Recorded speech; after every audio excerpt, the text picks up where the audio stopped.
I just watched this video on the G-20 and the way the police were behaving. And we've seen this experience in our past. When Hitler was ruling the world, he was only one guy. All of those Jewish people that were burned and killed, millions were killed. The only people that killed all of those people were the soldiers, were the police. And now we're seeing the same thing, that it's our police that are going to be the ones killing all of us. It's not going to be this Illuminati. It's going to be our soldiers. It's going to be our police that are going to be the ones that end up killing us. And the only way corruption right now is sustained is by the people that work in those jobs that are holding the system together. Our governments are all corrupt right now. But who is allowing all of this corruption to take place? Sometimes it's just the person that works in the government job that takes phone calls. They can't receive any phone calls if nobody's working. They can't file any papers to do any dirty little work if there's no secretary doing those work. So most of the time, it's the small little jobs that you're doing for government that is allowing government to do what they're doing. Even in the corporate world can't do anything that they're doing unless they have those people that work in those small little jobs to make it all happen. And all of these people have families. And we can hate all of these people, and we can hate all of their families, and then we're just hating everybody, because eventually we'll see that we're related to everybody that's doing all of this stuff to us. And what is the driving force behind all of that? Everybody wants a paycheck. Everybody's doing this for money. And while we see that we need to get ourselves out of the oil industry, we need to get ourselves out of the police industry, we need to get ourselves out of the war industry, we need to get ourselves out of the secretaries that work for governments. These jobs pay high.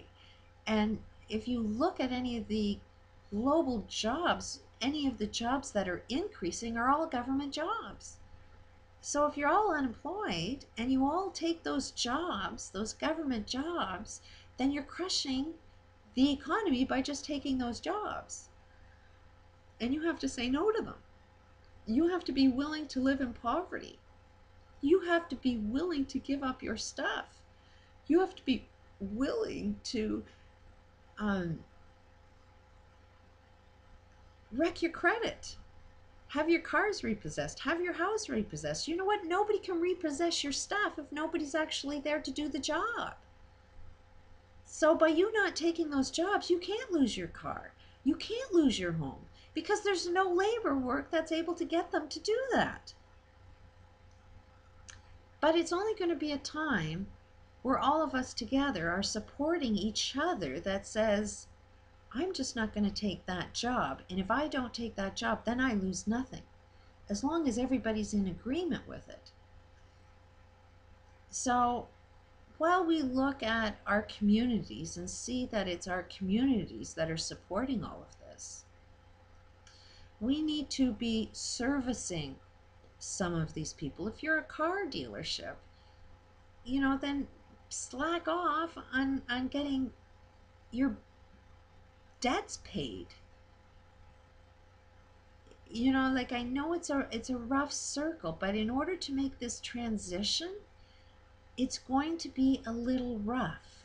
It's going to be a little different, but it's not going to be a very long time. It will be really, really short. This depression has the ability to be extremely short-lived if we all work at it together. If we aren't working at it together, it's going to be a lifetime, and millions will die. So we have to sort of decide at what point are we willing to just say, I'm willing to go through this rough time for only a few months because I'm going to gain everything? Because there are a lot of careers, new jobs out there that will end up paying you back. But that means everybody's got to do something different, and that means you have to do something different. It's like you basically have to say, okay, I claim bankruptcy. I can't collect anything from anybody, and I can't pay anybody anything. But what I'm going to jump into is, what do I really love doing now? How can I share my services with other people? And it's not about good intentions. If we notice, good intentions creates food banks. Food banks are like band-aids. We're going to pay attention to the end result and not the actual cause. Why do people need food? If we spent all our money and time solving the problem as to why people need food, then we'd no longer need food banks. And if we can kind of open up to the idea that I'm putting out a good intention to help other people, you're going to be wrong all the time.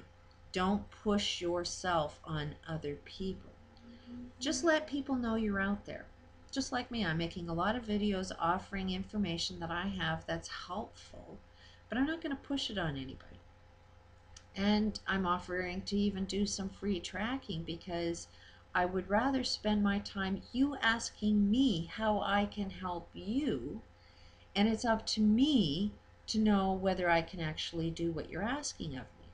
And that's where we're going wrong, is we don't know how to speak up for what we need. All of us need to say, this is what I need from the universe. Who's out there that can help me? And then you've got to be the one that says, hey, I can do that. I'm good at doing that job.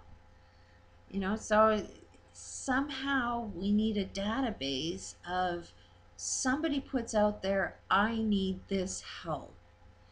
And then while you're saying what you need help with, also put out there, this is where my talent is. This is what I would love doing. Who else can benefit from what I can serve? And when we form that database, when we know what we can put out into the world and we know how to say, this is what I need from the universe, then we can pull out of this depression really, really fast. It will be a very, very short period of time, and you will get everything that you want. If you can ask the universe for anything you want and trust without a doubt, somebody out there is going to give you what it is you want. And it could be a house. There's somebody out there that loves building houses. If he built houses because he loves doing that and gave it away to somebody else, and he has his list of saying, hey, I want, money, and it's not really all about money, but I need lumber, I need nails, I need food, I need a boat that I can have fun with, I need clothes. There's somebody out there that will give it to you. But that's what we got to jump into, is trusting in the universe that somebody else is out there passionately wanting to give you everything you want.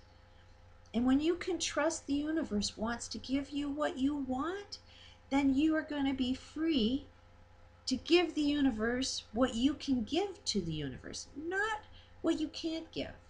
I can't do any labor for anybody. My arms will, have been crippled for it. I can live happy and have a happy life with my arms if I don't do jobs that do harm to my body. But I have a brain. I love talking. I've done lots of research. I can do lots of other things that I would love to do for free if somebody asks what I can do. I have to know my limitations. I have to know myself. And that's what I'm suggesting, is we all have to know ourselves more. Listen to your intuition and know how to ask for things and know how to give things. And that's the new world we need to get into. So we have to start giving things to those police, to those that are in war. Because as soon as they get a taste of earning something through love in a different area, there won't be any need for them to take the jobs that'll end up killing us. They need to experience that love. So we need to start giving them love instead of fighting against them. Peace out.